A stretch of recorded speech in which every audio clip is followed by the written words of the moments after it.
the sun is really bad for lupus. For some people, it doesn't affect them that much, but I'm very, very sensitive. And, like, if I walk outside for 5 minutes, I can feel my joints swell. So I'm a little bit nervous I'm really, really diligent about putting on sunscreen and doing all of that. I'm just nervous about being exposed to the sun, and more in a way that I feel like a nuisance in social situations, because I'm pretty good, like, at navigating it myself.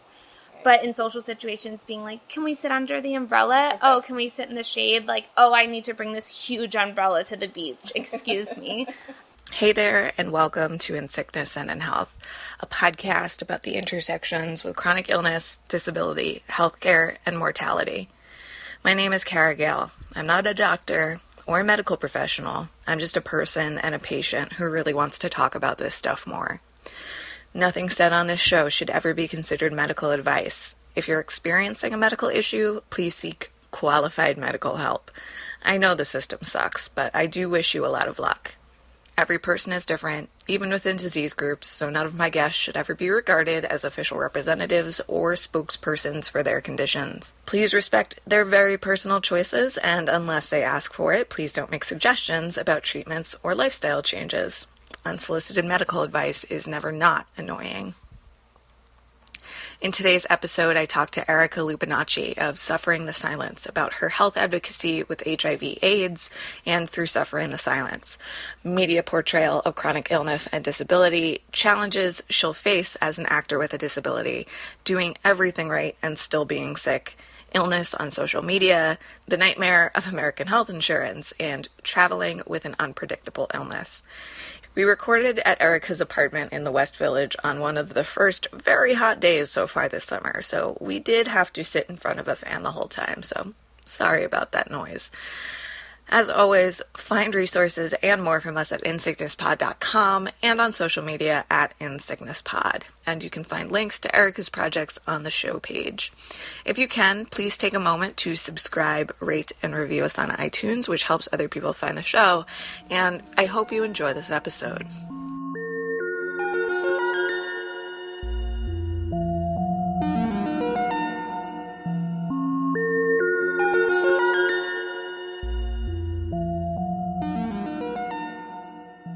So your route into health advocacy is a little bit different than a lot of the people that I've talked to who came to it through their own illness, but you actually had an uncle.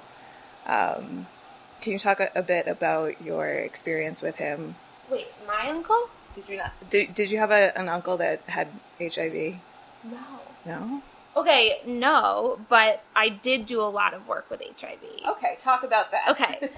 Well, it's kind of random. I was in college, and I didn't really know what I wanted to do, and one of the classes that I had signed up for was filled, so I had to find another class. And there was a class on sex ed and HIV awareness, prevention, all of that. And I was like, okay, cool, I'll take that. Really never knew much about any of it, and I had terrible sex ed in high school, pretty much non-existent. So did you go to a public school or a private school? I went to a public school 45 minutes out of New York City, and it was a great public school, so you would think that we would have pretty comprehensive sex ed, but not so much. And I think when they covered it, it was the year that I missed so much school. Well, I guess I missed 2 years of missing a lot of school, but I missed the day that they did sex ed. Because we only need one day. It's only one day that you need. So I took this class, and it was taught by this woman named Jill Lewis, who has been involved in the AIDS epidemic since the beginning and has traveled all over the world. She's British, but she's done prevention education work in almost every country. Not actually, but she's been everywhere. And I totally fell in love with it, and I was pretty outraged that this wasn't something that we talked about anymore, and that it was treated like, oh, all these gay men died, but it's not a problem, and whatever, that happened, bye. And that really infuriated me. So I kind of dedicated my whole college experience to working on that. And I did my thesis on the play The Normal Heart by Larry Kramer, who's a huge AIDS activist.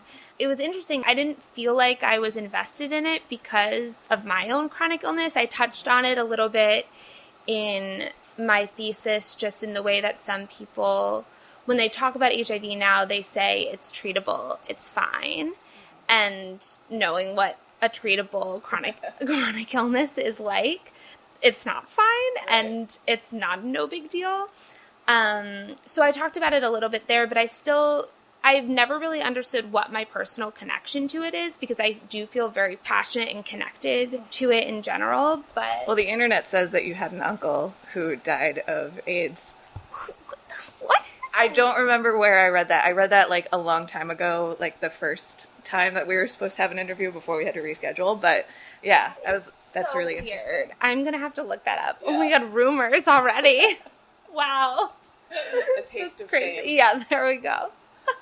No dead uncle from AIDS that I know of. Well, that's good. It's good. Yeah, it's a good problem to have. Yeah. What did your thesis entail? Like, what was that all about? I did a staged reading of The Normal Heart on World AIDS Day.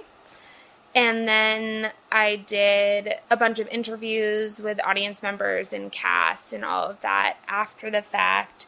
And then kind of just did a paper on the play's ability to break silences about HIV/AIDS in the 80s when it came out. And they had recently done a revival in 2011. So just kind of comparatively and looking at why we talk about it differently now and how we can change that. So you mentioned that you missed a couple years of high school due to your own condition. Can you talk about some of that and like your diagnostic process if you want to get into that? So everything kind of started when I was 15, when I was a sophomore in high school. And I had flu-like symptoms that I thought was the flu that just kind of didn't go away. So at the time I was just seeing a pediatrician and they started testing me for a bunch of things. There was they thought I had thalassemia, which is a pretty bad blood condition, but I actually just had the trait, which was fine, but that caused a huge scare at one point. But besides that and me being pretty anemic, they had no idea what was going on. So they started sending me to a bunch of different specialists who also had no idea what was going on. And I was getting tested for everything and anything they could think of. I remember just getting my blood drawn all the time. I was getting my blood drawn more than I was in school, I think.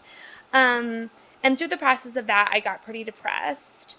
And so not only being sick, just thinking about going to school, especially like all the work that I had to make up, and the fact that my teachers weren't very helpful with that was really terrifying. And I eventually was sent to a rheumatologist who at the time diagnosed me with ankylosing spondylitis and fibromyalgia. And I was started to be treated for that. And I got a little better, but not really. And it took another year or so for me to have a major flare where I was in the hospital for a week and then finally diagnosed with lupus. But yeah, it was about 2 years of nothing and not really knowing what was going on, and a lot of fear and weird diseases being thrown around or not getting any information. Or I'll always remember I went to a hematologist and he said, well, it could always be leukemia, but like probably not. Thanks. Thank you. Like, don't tell a 16-year-old that and laugh about it. Mm-hmm. So yeah, it was a really stressful, awful time. And a lot of my teachers didn't understand. I got a 405 classification, I don't even know what it is, in an education system that basically gives you extra time, right? Which is not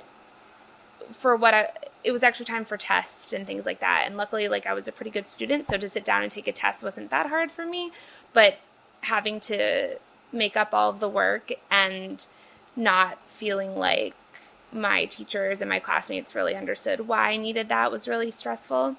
And again, like, I looked fine. I lost quite a bit of weight because they put me on a bunch of different things, but I was on antidepressants, and then I was on Ritalin because they told me I had ADD, which I don't think I have. It was just like one of those like here. Yeah. So I lost a lot of weight, but other than that, I looked pretty normal. So I remember my friends not understanding why, same thing as now, but when you're younger, even more so, why I could go to something on the weekend but couldn't be in school the next day and all of that. So it definitely was a really, really bad depression I was in, and that is what I remember a lot of. Mm-hmm. Do you remember why the rheumatologist diagnosed you with ankylosing spondylitis, or like why that diagnosis was changed to lupus? I mean, aside from just being in the hospital. Right. I mean, the thing with lupus is, and with so many of these diseases, is that unless you're flaring majorly, you won't test. Not that there's lupus tests, but, right. It's not positive. So they tested me for lupus. It just wasn't active at that time. Mm-hmm.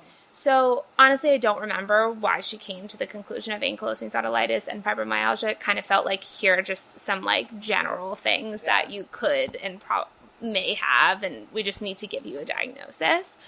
I remember for a while she was just using rheumatoid arthritis as a diagnostic code because she didn't know what to put. Mm-hmm.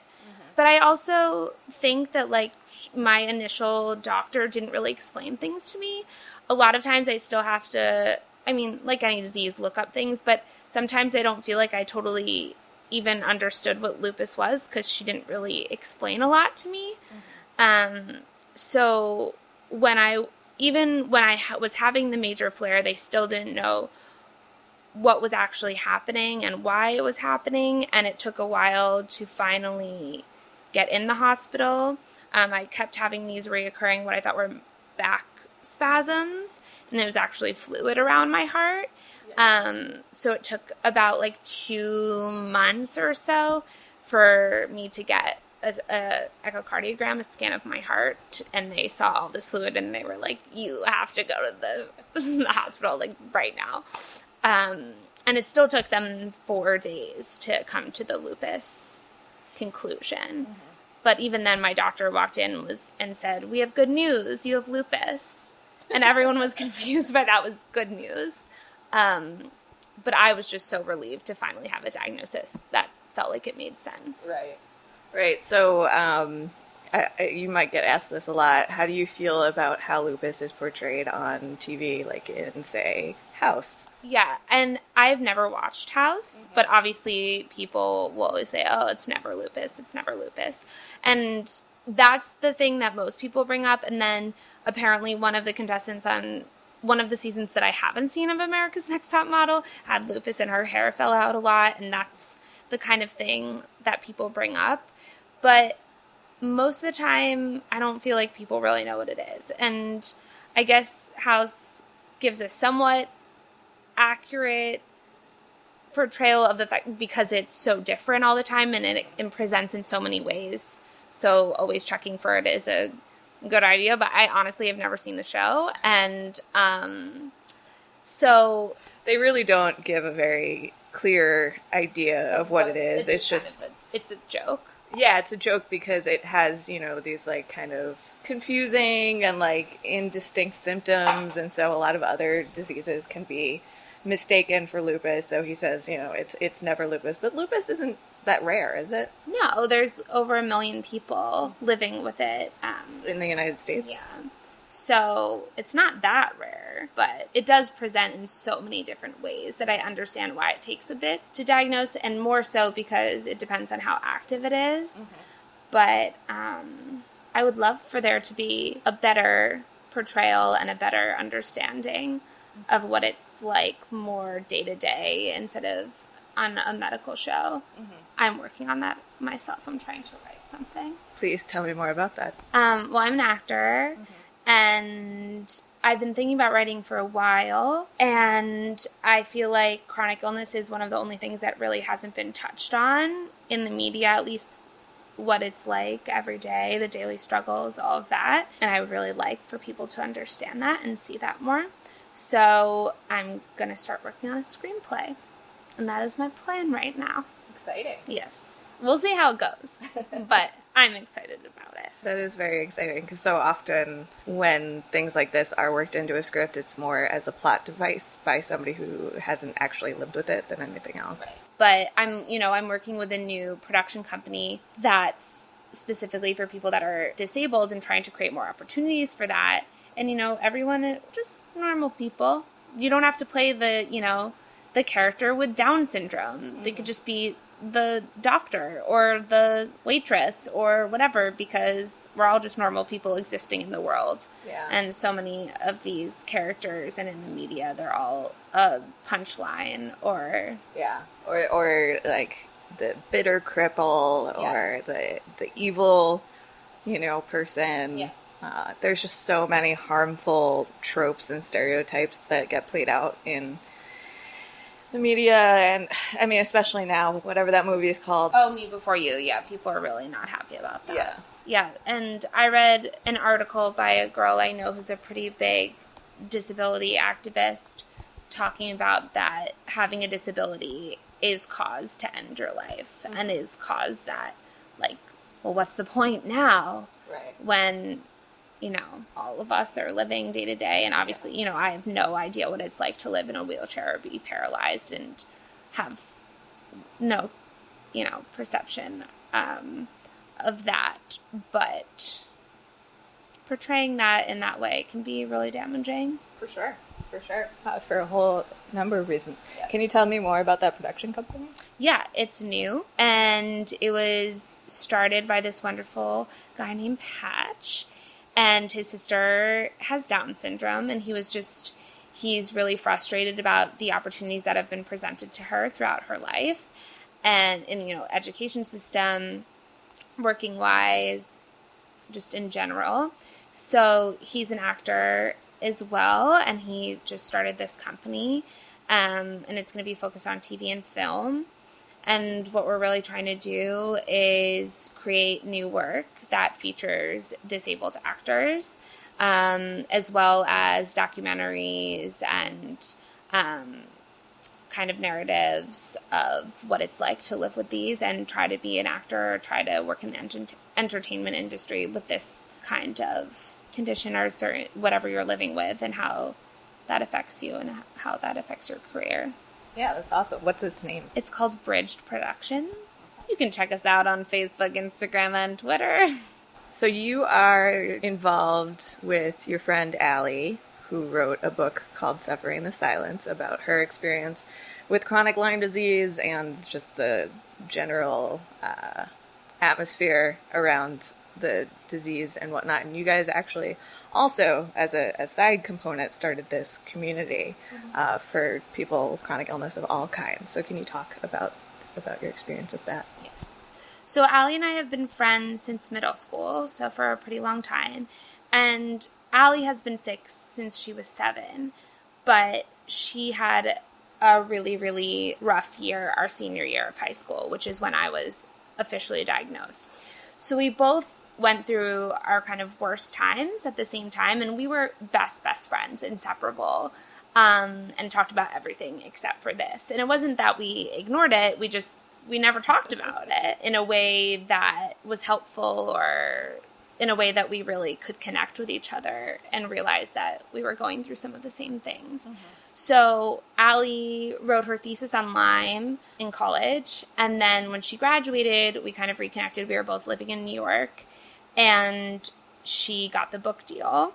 So I started helping her out with the PR for it, and then it kind of opened us up to start talking to each other about it, and we realized that we had so many similar experiences, not necessarily with our illnesses medically, but our day-to-day personal, emotional experiences in doctor's offices, all of that.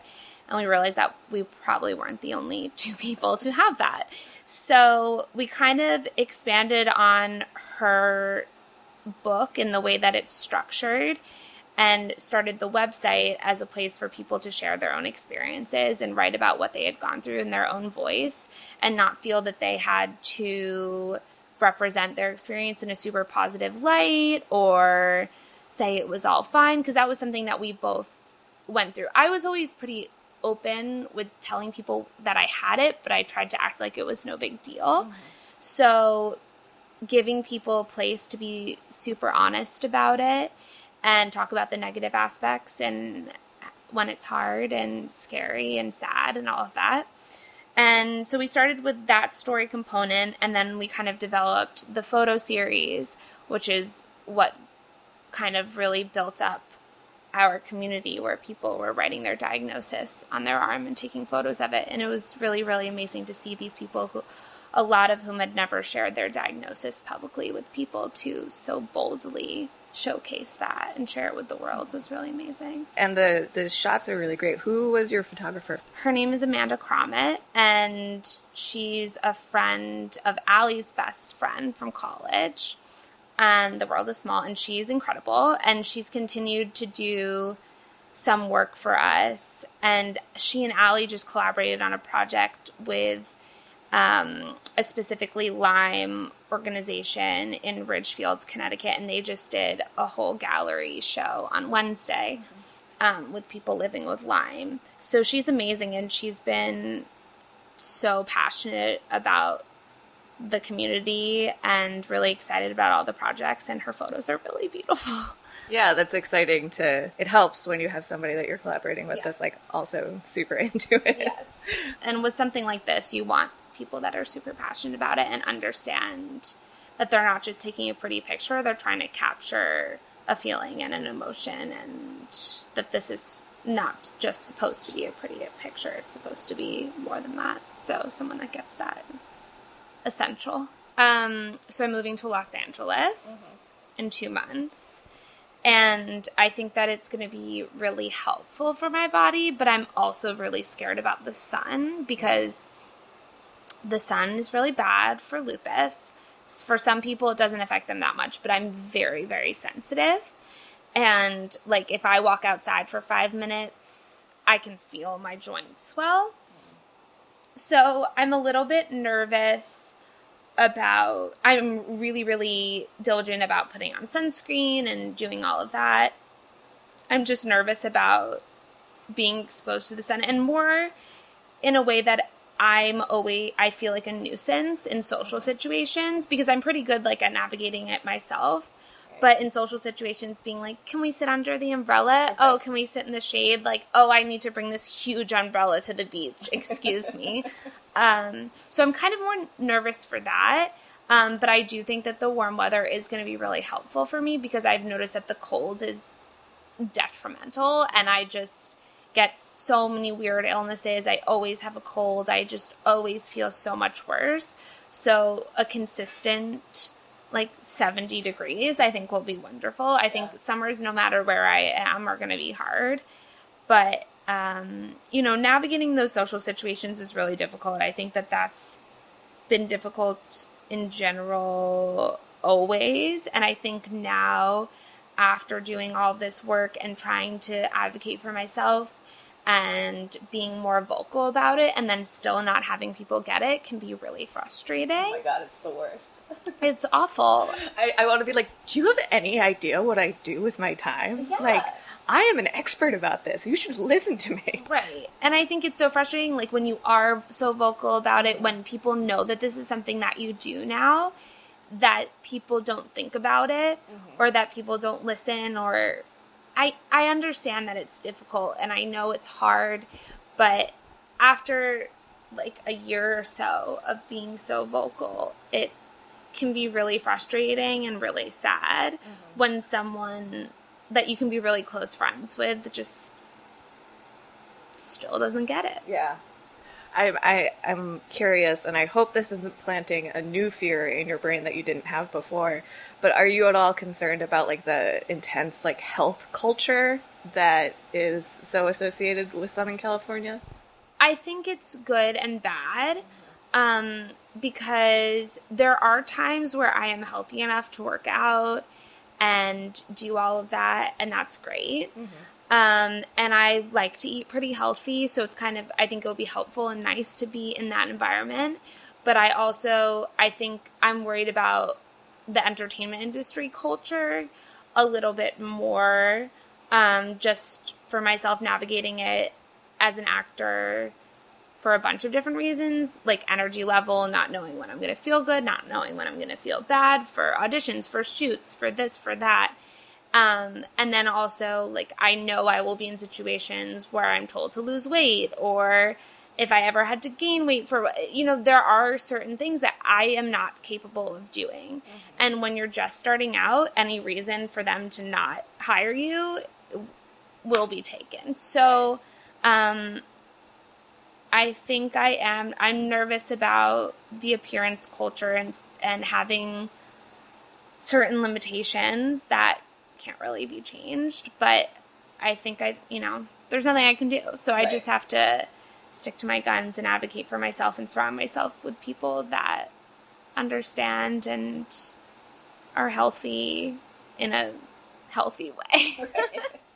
Yeah, because, like, it can kind of go in the other direction of, like, being really obsessively healthy to the extent that it's unhealthy, and then, like, kind of forcing that onto other people of, like, if you just stopped taking all of your medications and started eating this extremely restrictive diet and working out 8 times a day, you would be fine. Right. And I think I've experienced that already. I've gone through a lot of that, and I've done the gluten and dairy-free diet, and it didn't do that much for me. I've gone through a bunch of things because I gained a lot of weight when I first got out of the hospital because I was on a ton of steroids.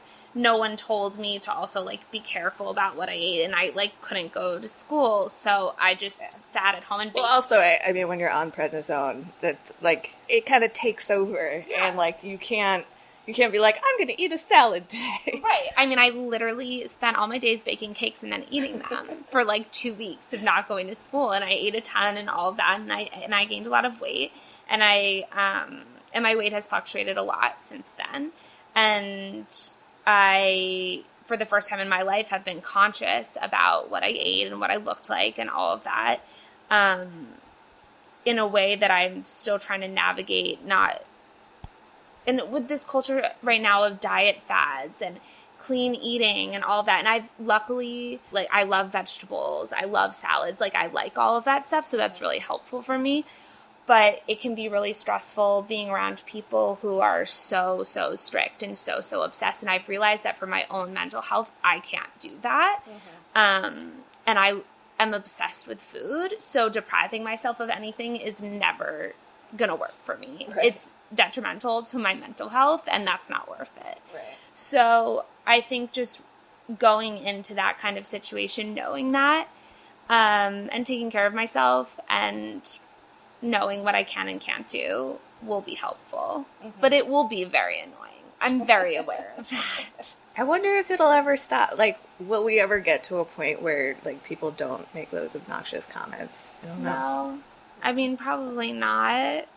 I think a lot of it, I mean, aside from even diet things, people just want to help. Mm-hmm. And they don't know what to say. And a lot of people, this has worked for someone, or they're obsessed with the diet they're eating, so obviously it should help you. Right. And I think from what we can see, even in our community, even if you have exactly the same disease, it's so different for everyone. Everyone's body is different. Mm-hmm. So what worked for one person is not necessarily going to work for someone else. And I know plenty of people who have lupus who don't eat dairy and don't eat gluten, and it's totally changed their lives. Right. And for me, it didn't. And maybe it would in the future, or maybe it wouldn't, but yeah, so I think just, it's a lot of trial and error. Yeah. It's a lot of trial and error, and I've kind of gotten used to that. Yeah, I think if there's one thing that I can do with this podcast, it's, like, just try and convince people that, like, everybody's body is different. Yeah. Everybody's different. Leave us alone.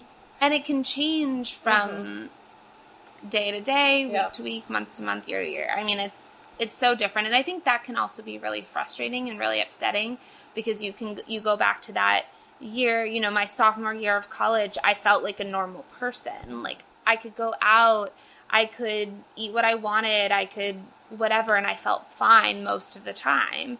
And entering, I'm 25 now, and the past few years, being in my early 20s, having that pressure to, everyone acts like they're invincible and lives like they're invincible. And even, I babysit these 2 10-year-olds, and I was sitting yesterday and I was watching one of the girls at her gymnastics class, and I'm like, oh, I wish I could do that. Right. And that is so depressing. Yeah. A little bit, just like realizing your own body's limitations and having to live with that and figure that out and navigate that. But, I don't know, day by day. Yeah. I think it can also be hard when it kind of goes back and forth at those times where you are feeling better. That's when the real imposter syndrome can kick up and be like, well, I guess I'm not actually that sick. I guess I'm better off than all of these other people or whatever. And then it makes it that much harder to readjust on the re-entry. When you get sicker again. Yeah, well, it can feel so frustrating because a lot of times it just sneaks up on you, and you can be doing so well and then bye. Yeah. And life sucks for 6 months, or, every day is a struggle. And you can feel like I just did everything right and everything was great, and now what? And that is so frustrating and can be so heartbreaking. Yeah, because you think that if you just keep all of the right plates spinning in the air, that it's like a puzzle that you just have to figure out the right pieces, and then there's no rhyme or reason to it at the end. Right. And I think my friends make fun of me now because I'm such a planner. I like to have every day, every activity planned. I want to know everything in advance because I never know how I'm going to feel. So if I'm having a good streak, I want to make sure I do all the stuff that I can do. I want to make sure I see everyone. I want to know because I don't know that tomorrow or next week or a month from now, I'll be in bed. So I think that I've noticed that that's why I've been, why I'm like that, because you just never know. So when you want to take advantage of a good streak, but then also you can't overdo it. So you have to realize how much energy and when to cut it off. Yeah. Yeah, I have to plan very intensely. If I know I'm going to do something on a day, I have to have 2 days of rest beforehand and 8 days of rest afterwards. It's ridiculous. Right. And you always have to, well, I can't do that today because I did this and I can't do that. You have to pick and choose, and that can be really, really frustrating. Yeah. In general and for a young person. And for the people around you who say, well, you could do this that day. Why can't you do this day? It doesn't work like that. Yeah. I am not embarrassed to say that I watch terrible TV in general, but I watched The Real Housewives, and I had stopped. I only watched Beverly Hills, but I had stopped and then got back in this year. And, one of the biggest plot lines was about Yolanda Foster, and it was really disturbing that was a big plot line of just everyone not believing her. And she has Lyme. Yeah. She has Lyme, and she's been really vocal and active and wonderful about her experience and has done a lot for the disease and for the community. But I just remember one of, the big fights they had was one day she went to lunch with 2 of her friends and then couldn't go to this woman's dinner party that night. And the woman didn't even care. The woman was her really good friend and actually has been really supportive and understanding, probably the only one on the show. And it caused a huge big thing that I don't think is unrealistic to, how it is for us sometimes. There probably aren't 8 women sitting around talking about. Oh dear God, I hope not. And looking at your Instagram pictures. Yeah. But that's something I think of too. I'm pretty active on social media. I enjoy it. I like it.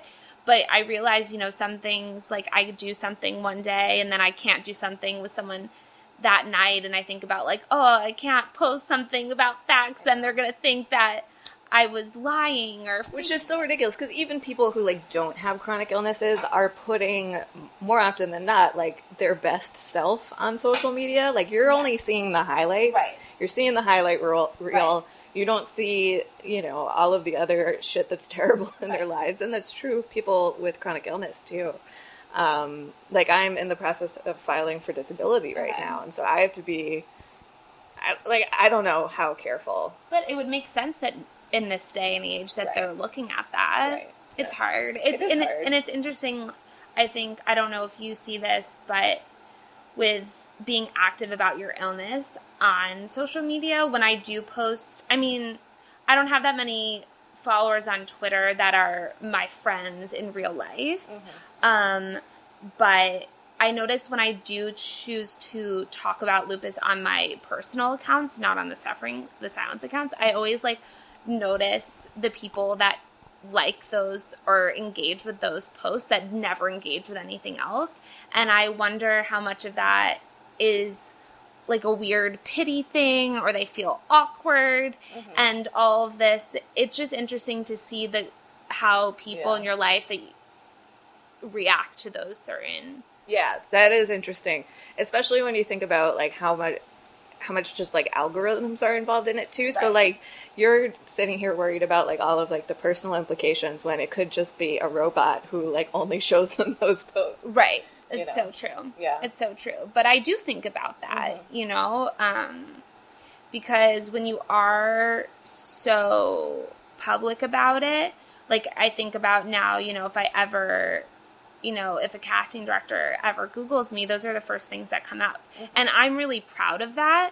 But again, like that's a reason for them to not cast me, or any future, employer will see that. And again, I'm really proud of that. And it's on my resume, it's stuff that I worked on and I'm really proud of, and I'm proud of the campaign and all of that. But it's weird to have people that know these very intimate details of your life now. It is. Yeah. But I do think like on the nice side of that, what social media has done for people who may be active and may be able to exist in the outside world, but for people who are really sick and don't have people to talk to, like to be able to connect with people via Twitter and Facebook and Tumblr and everything and Instagram has just been so amazing. And like one of my good friends now is a girl that I met through Suffering the Silence, who randomly saw when I had written my story way back on the site, and she lives in LA, and I went to hang out with her when I was there, and I might live with her. We talk a lot, and that's been just it's so crazy. Or it's amazing too. Yeah, I've definitely made a lot of like really good friends. I mean, my boyfriend and I met online, and we've lived together for 4 years now. So like it definitely can make an otherwise really isolating experience not as isolating. Like this podcast wouldn't exist without Twitter. Like that's how I find almost everyone that I have on. 100%. Yeah. And it connects you with people that you in your life that you wouldn't have otherwise been connected with. So many people reached out after the photos kind of went viral and we were getting mainstream press who were seeing it, who, people in high school that Allie and I knew who are living with something or knew someone. And I mean, my girlfriend and I, we went to college together, but we were never very close. And then she followed the Instagrams because she has a few, just in general, but she has some health issues of her own, and saw that I was going to be in London, and she happened to be in London too at that time, and we hung out in London, and now we're dating. I mean, she lives in Seattle, so it's worth it. But like totally crazy. We wouldn't have reconnected otherwise. Yeah. So you never know with that kind of stuff. It's true. So I forgot that you guys went viral. That's actually like one of my biggest fears. How was that? It was really exciting. Yeah. That was my goal for it. Okay. So I was really happy. I mean, I don't know if I don't know what viral means anymore. Yeah, I don't think it really actually means anything. Actually go viral, whatever. You got a lot of press, you got a lot of shares, and it got a lot of exposure, which has the potential to be very terrifying. Yeah, I think it totally can be scary, but that was my goal for it and our goal for it. So, but I didn't expect it to blow up as much as it did, because so many outlets were covering it, and it was really exciting. And just that I had never expected to, like, reach people in other countries. I know, isn't that crazy? I forgot the rest of the world had the internet until I launched the podcast. And was, like, looking at all of these, like, listen stats come in from literally everywhere in the world. It's really cool. Yeah. It's really cool. Well, and I think it just shows that there's such a lack of community and representation for this community. That, you know, I mean, there was a huge group of Brazilian people with arthritis and lupus and all these rheumatological problems that got involved with the campaign. And I mean, it's just something that I wasn't aware of. Yeah. You know, connecting with an organization there and people all over. It's really exciting. Yeah. But it also shows how much of a need all over the world there is for this kind of thing and for these kind of outlets and spaces for people to talk about what they're going through. It's also because the American healthcare system is such like a closed loop. Like I didn't think that so the last episode that I put out was with somebody in Norway, you know, and they have socialized medicine. It is a lot more efficient in a lot of ways than ours is, and it's quite different. But even still, like, there, you know, even she was dealing with accusations of it being all in her head, and you know, stuff like that. These like really kind of fundamental shared experiences that so many people have, even though like you wouldn't think that there would be common ground. Yeah, well, that's something I'm worrying about now. So in a year I'll be 26. And 26 is a scary age for people. Well, everyone, but especially people like us. So, in case anyone doesn't know, that's the year that you get kicked off of your insurance. It used to be much sooner than that. When I graduated from college, it was like I had a month, and then it was like, see you later, goodbye. But the Affordable Care Act extended that until 26, so you can stay on your parents' insurance until you're 26. And I've been really fortunate to have great insurance. And it's going to be real scary when that is not the case. Because I was talking to this girl that I had met through Suffering the Silence. And she's been going through a terrible diagnostic process with lupus. But she just turned 26, so she's in the midst of applying for healthcare and figuring out what she's doing with that. And, you know, she went to go pick up, like, 3 of our meds, and it was, you know, $1,500.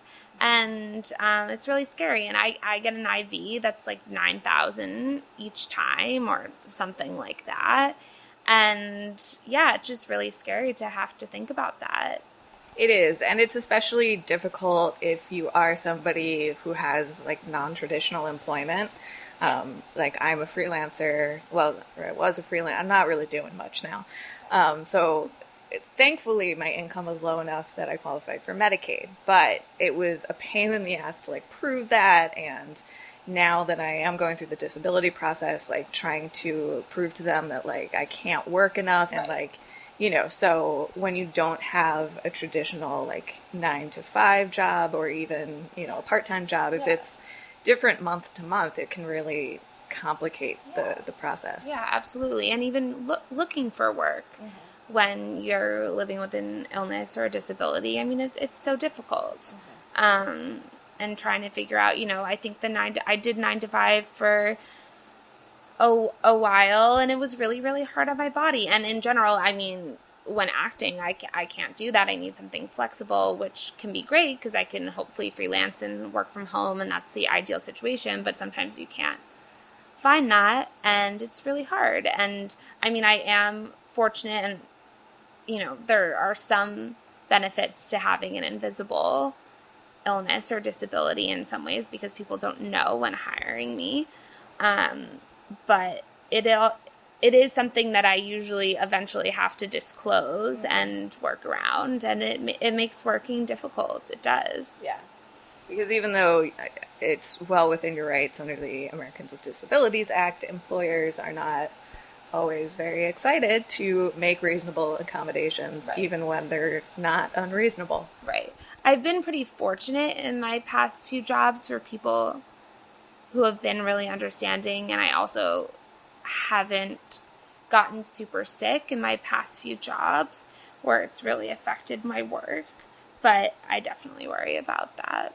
And I know people have had really bad experiences with that. So we'll see how it goes. And, you know, now I'm starting to look for who I'm going to see and where I'm going to be. And, you know, that's definitely like where I want to live in LA. I want to live near Cedars. I want to not be worried about being like stuck on the 405 trying to get to the hospital or having a long commute to the doctor or my infusion. It's, you know, you have to think about it in relation to pretty much everything you do. Right. And I think people don't think about that. Yeah, and when you are buying healthcare individually, like on the Affordable Care Act exchanges, it's state by state. So if you move, you're fucked because you can't. Like, I just recently switched from like a much nicer plan to Medicaid, and there was this whole thing that like I needed to get a letter stating that my plan was going to end on X date. But they couldn't give me a letter until the day that it ended. So then I went back to the exchange and I was like, okay, never mind. But then somehow like the wires got crossed and my insurance plan canceled it earlier than it was supposed to. And then I was just like, oh, I guess I don't have health insurance now for like a month and a half. That's and it so was scary. It and was so really much scary. can happen in a month and a half. Like, so much can happen in a day. Yeah, like, I was afraid to, like, go to Walgreens to buy Pedialyte because if I picked up, you know, some sort of infection or something, I was like... Because I was covered under Medicaid, but I hadn't gotten a card. And in New York State, you actually have to get, like, a managed care plan through a private insurer even when you're on Medicaid. So... Without that, like, no doctors take just Medicaid, and it was a nightmare. It's so stressful and scary. Yeah. It's really scary. When I switched to Medicaid, a lot of my doctors were in New Jersey, because that's where I'm from originally, and now that I'm on New York State insurance, I can't see anyone in New Jersey. So I have to replace, like, 12 doctors. That's so stressful. And I just laugh about it every time I talk know. about it, because I'm like, I know. You have to laugh. Like, so much of this is funny. Because you just are like, what is my life? Yeah. When I was at the last time, you know, I've been having these persistent migraines that haven't been getting any better. So I'm being put on, you know, new preventative medicine, and we were talking about different options. My doctor was like, well, I have this one that I usually put on about like 90-year-old men. And we both laughed, and she was like, well, it's like basically you. And I'm like, yeah, I know. So like, that's what it is. I mean, some of this like is so ridiculous when you think about that you have 12 doctors to replace.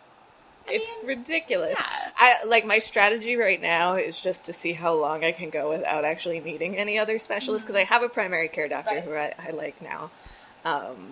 But my migraines are, you know, I have chronic migraine. I was getting Botox. It was amazing. And now I can't get Botox anymore. So now I'm like, okay, I guess I need to find a neurologist. Yeah. But I don't want to.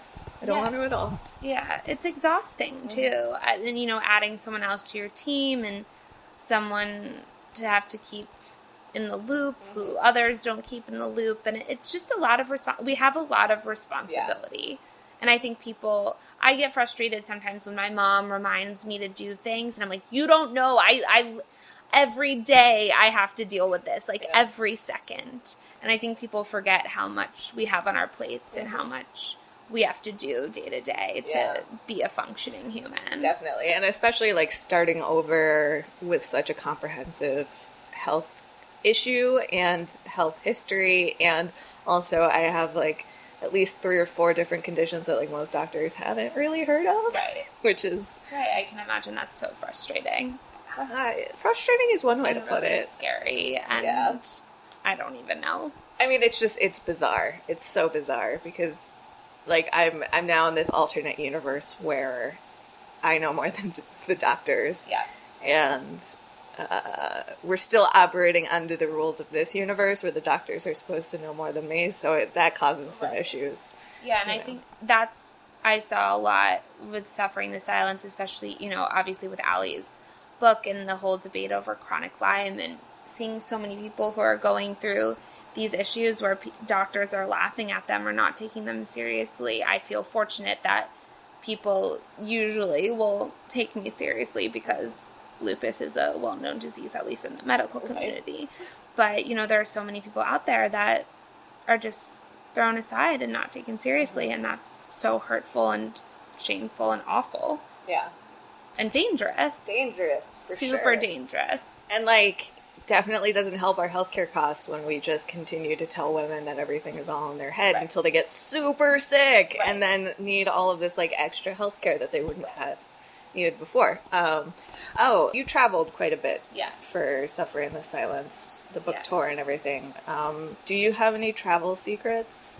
How do you survive? Because I got a full scholarship to the MedX conference in September. Yay! That's really exciting. It's very exciting, but I'm going to die. I'm going to die. I haven't flown in 5 years. The last time I flew was from Newark to Boston. Okay. So the long flight. I mean, granted, I've been relatively healthy for the past few years, but I mean, it's just all about planning. Like, my packing takes so much longer now, just with all of your meds and getting everything ready, and depending on how you like to travel with your meds. I also have this, like, great pill case that I love.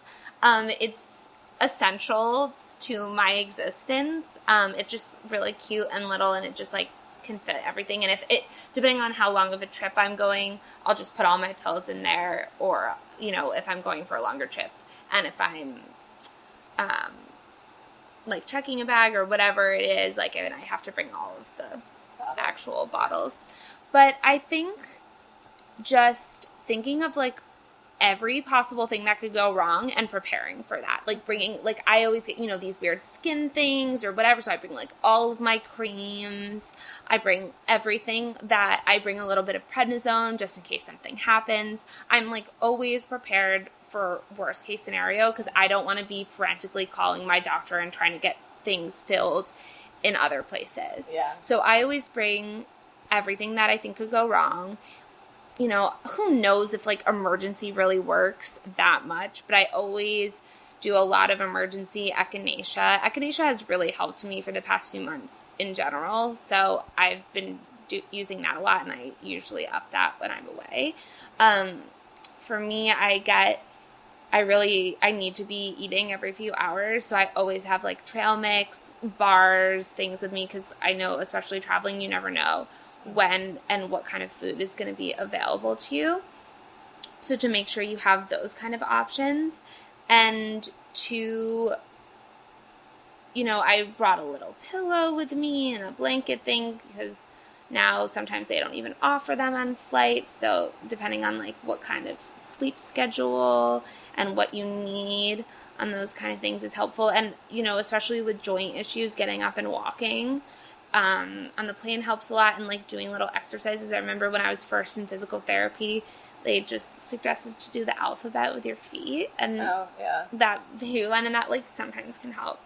And maybe just, like, as much as you have control over your timing, you know, sometimes things may be a little bit more expensive depending on also what your budget is on, but, like, trying to get the flights that, you know, whatever way that you are, you know, if you're worse in the morning, worse at night, whatever, trying to make sure that, like, you can plan your travel schedule around what timing usually works best for your body is something that I try to do as much as possible. Yeah. Thankfully, like, the upside of the West Coast stealing all of my friends is that I actually have people to stay with. So I'm going to fly out, like, a few days early, stay with one friend, and then stay a few days afterwards with another friend, and then just, like, give myself some time. Yeah, and, like, also, whenever possible, if you can allot for rest time anywhere you can, and try not to overdo it. And it's so sad, because when you're traveling and, you know, you're going for work, but also you're going to be seeing friends and hopefully feeling like it's somewhat of a vacation. But, I mean, you know, just trying to make sure that, like, where you're just treating yourself really nicely, and just trying to acknowledge that you are delicate, and especially in this situation, so lying down as much as you can, just, you know. Yeah. It all seems like common sense, whatever, but it's just, like, mostly luck and combination of intense self-care. Yeah. I'm terrified. You'll be fine. And also, like, so many people there will get it. Yeah. I'm just... And theoretically, they say that traveling from east to west is easier on the body as traveling from west to east. That really sucks. So hopefully my body will wait until I get home to explode. Yeah. I mean, it usually, I feel like sometimes does. If you can, like, get in the mindset where you're like, I'm going to do this. Like, body, get it together. You're going to do that today. You are going to survive. You are going to do this. And you need to do this for these few days. And when we get home, we can lay and be sad and crumble together. But, like, you got to do it. Yeah. Sometimes it listens, depending on, you know, how it feels. Right. Doesn't like to cooperate on normal. If people want to find you, where should they look? You can go to the Suffering the Silence Facebook. You can go to sufferingthesilence.com. The Facebook is facebook.com/sufferingthesilence. We are also on Instagram at Suffering the Silence, and our Twitter is STS Together. And if you want to follow me personally, I am at Erica Loops, Loops, Erica with a C. Is it convenient that you have lupus and your last name is Lupinacci? Yes, this is, again, a funny thing. On one of the articles that came out about the portraits, someone commented something to the effect of her last name is Lupinacci and she has lupus. What are the odds? And some wonderful person, like, tried to defend me. And I'm like, no, LOL, what are the odds? It's amazing. It's really funny. Erica Lupinacci. I mean, come on. Yeah. I mean, I mean, what is this life? I think it's hilarious. It's really funny. There's so many fun jokes you can do with it. You have to laugh at that. That is crazy. That is pretty funny. Yeah. Well, Erica, thank you so much for talking to me in this 500-degree weather. Thank you so much for coming and traveling and talking to me. Thanks for listening to In Sickness and in Health. Find resources and more from us at insicknesspod.com and on social media at insicknesspod. And don't forget to be excellent to yourselves and each other.